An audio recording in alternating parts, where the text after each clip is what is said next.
రాష్ట్ర దళిత బంధు సాధన ఐక్య పోరాట సమితి హైదరాబాద్లో ఆందోళనకు దిగింది. రెండో విడత దళిత బంధు పథకం ద్వారా ఎంపికైన లబ్ధిదారుల అకౌంట్లో నిధులు జమ చేయాలని డిమాండ్ చేస్తూ నిరసన వ్యక్తం చేశారు.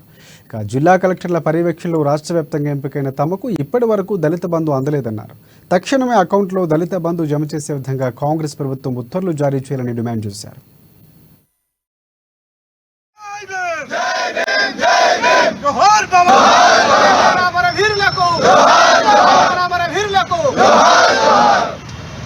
దళిత బంధుపై నూతన ప్రభుత్వం స్పందించారు.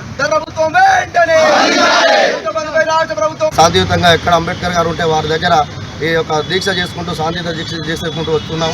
ఈరోజు కూడా అసెంబ్లీ ముందు ఉన్న గన్ పార్క్ వద్ద ఈ యొక్క అమరవీరుల స్తూపం దగ్గర మా యొక్క ఈ యొక్క దీక్ష నిరసన తెలియజేస్తున్నాం. మేము ఇప్పుడు ఉన్న ప్రభుత్వాన్ని కానీ గతంలో ఉన్న ప్రభుత్వానికి కానీ మేము ఎవరికి కానీ ఏ వ్యతిరేక నినాదాలు చేయకుండా మా యొక్క రాష్ట్రం మొత్తం ఇక్కడికి వచ్చిన అందరూ కూడా అన్ని జిల్లాల వాళ్ళు, రాష్ట్రంలో ఉన్న అన్ని జిల్లాల వాళ్ళు అందరూ ఇక్కడికి వచ్చారు. మా దళితులు, ఈ దళితులకు ఈ యొక్క 50 సంవత్సరాలు 70 సంవత్సరాల చరిత్రలో కూడా ఎప్పుడు పెట్టని విధంగా ఈ యొక్క దళిత బంధు స్కీమ్ పెట్టారు.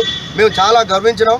మాకు ఇక మేము ఈ యొక్క దళితుల ఈ యొక్క బతుకులు బాగుపడతాయని ఊహించినాం. కానీ అనివార్య కార్యాల వల్ల మా కలెక్టర్ అకౌంట్లలో పడ్డ డబ్బులు ఆ యొక్క కోడ్ వల్ల ఆగిపోయినాయి. ఆ యొక్క పైసలు ఇప్పుడు ఆ కలెక్టర్ అకౌంట్లలో మేము ఎక్కడ కలెక్టర్ ఆఫీస్లో పోయినా మీ పైసలు అకౌంట్లలో ఉన్నాయి. ప్రభుత్వం స్పందించి మాకు ఆర్డర్ ఇస్తే మేము మీ అకౌంట్లలో జమ చేసి మీకు న్యాయం చేస్తామని కలెక్టర్ గారు, ప్రతి జిల్లా కలెక్టర్ గారు చెప్తున్నారు. దయచేసి మీరు చట్టం చేయాలని కోరుతూ, అలాగే రేపు జరగబోయే క్యాబినెట్ మీటింగ్లో ఖచ్చితంగా దీనిపై స్పష్టమైన ప్రకటన చేయాలి.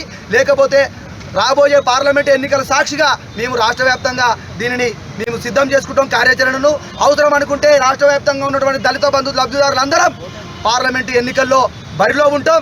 ఖచ్చితంగా మా ఆకాంక్షను చెప్పడానికి బరిలో ఉంటాం. ఇక్కడ ఏదో మీరు ధర్నాలు చేయాలి, మీకు వ్యతిరేకంగా కార్యక్రమాన్ని చేయాలి, రావాలి ఇక్కడికి మీ కడుపు మండి మా ఆకలి తెలపాలని ఇక్కడికి వచ్చినాం. ఇప్పటికైనా గౌరవ ముఖ్యమంత్రి రేవంత్ రెడ్డి గారు, మంత్రిమండలందరూ తక్షణమే స్పందించి దీనిపై నిర్ణయం తీసుకోవాలి, దళితులకు న్యాయం చేయాలి. లేని పక్షంలో రాష్ట్ర వ్యాప్తంగా ఆందోళనలతో పాటు పార్లమెంట్ ఎలక్షన్స్లో ఖచ్చితంగా మేము మా సత్తా ఏందో మీకు చూపించే విధంగా చేస్తాం. మమ్మల్ని అక్కడి దాకా పోనీయకుండా కడుపులో పెట్టి కాపాడుకోవాలని రాష్ట్ర ప్రభుత్వాన్ని దళితులందరి పక్షాన విజ్ఞప్తి చేస్తున్నాం. జై భీమ్, జై భీమ్.